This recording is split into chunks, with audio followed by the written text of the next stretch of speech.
Broke new ground because it was the first autobiography where somebody actually told the truth.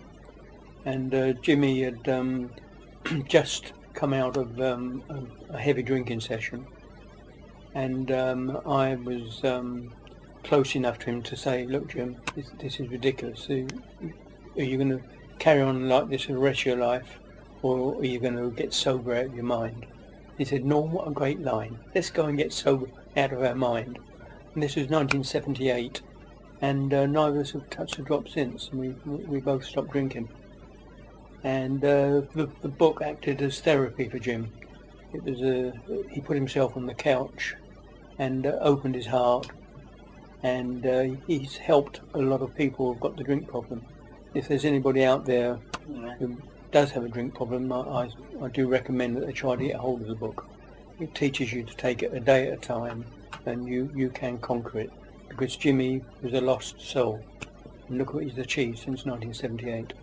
I think obviously we're used to confessionals these days, sportsmen confessing this, that and the other in books, but it's hard to tell the young ones how rare that book was. This One's on Me was a rarity then, but ex-players or hadn't done anything like that. Well, you call it confessional book, well, as I think therapeutic. Yeah. It was better for Jimmy at the time. He got very little money for it, because everything he earned then was going to the tax man, because to get rid of his tax debts.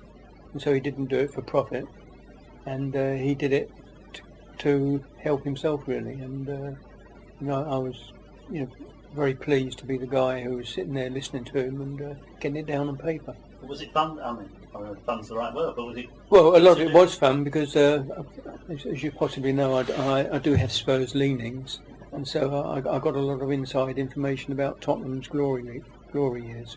Well, there's an unlucky generation growing up who didn't have the pleasure of seeing Greavesy, but let me tell you that he was as good as Messi is today, and that is not an exaggeration. And could Messi have done it in the 70s against the likes of Bunch-Legged Hunter, Peter Storey, Chopper Harris, Tommy Smith at the Anfield Iron? These were allowed to kick you from behind. Well, that's been taken out of the game now. What would Jimmy achieve today if somebody wasn't kicking him up in the air every 5 minutes? So therefore, if you're equating with Messi, then Jimmy Greaves was a great player, not just a good player. Jimmy was undoubtedly a great player, and there are 357 goals to back up what I'm saying. So I'm not biased, because I can point to the evidence. 357 goals, 44 goals for England in 57 matches. Well, Bobby Charlton scored 49, but he played 106 times for England.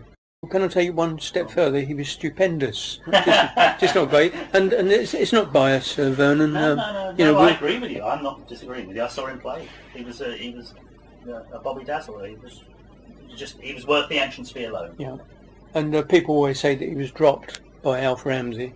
He was never ever dropped by Alf Ramsey. He got injured after 3 matches in the 1966 World Cup, and so he wasn't dropped. Alf just didn't want to change a winning team. So Jimmy didn't get his place back. He was never ever dropped.